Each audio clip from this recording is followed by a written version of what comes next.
नाज़रीन, खुदा तरसी की एक मुख्तसर कहानी आपके गोश गुजार करता हूँ कि एक दिन एक बच्चा 10 रुपए लेकर पुलाव वाले के पास आया। रेडी पर ठहरे हुए लड़के ने चावल देने से इनकार कर दिया।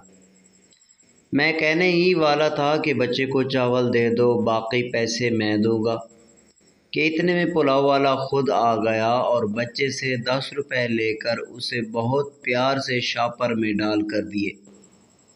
मैंने सवाल पूछा, महंगाई के इस दौर में 10 रुपए के चावल?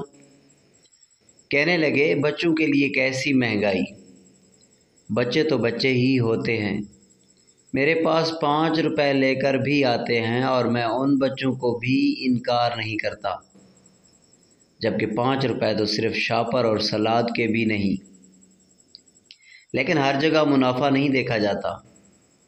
मैं छोटी छोटी चिकन की बोटियां भी देग में डालता हूँ और वो उन बच्चों के लिए ही होती हैं जो 5 या 10 रुपए लेकर आते हैं।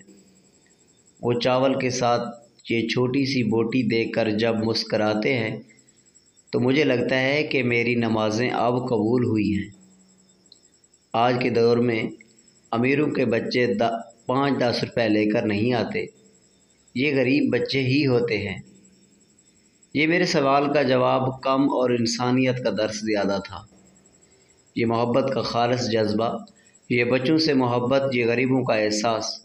मुझे समझ आ गई कि इस चावल वाले के चेहरे पर मुस्कुराहट क्यों बसेरा करती है, उसे देखकर रूहानियत का एहसास क्यों होता है। हर जगह मुनाफा नहीं देखा जाता, क्योंकि हर इन्वेस्टमेंट अगर दुनियावी फ़ायदे के लिए करते रहेंगे तो आखिरत में हमारे पल्ले क्या होगा।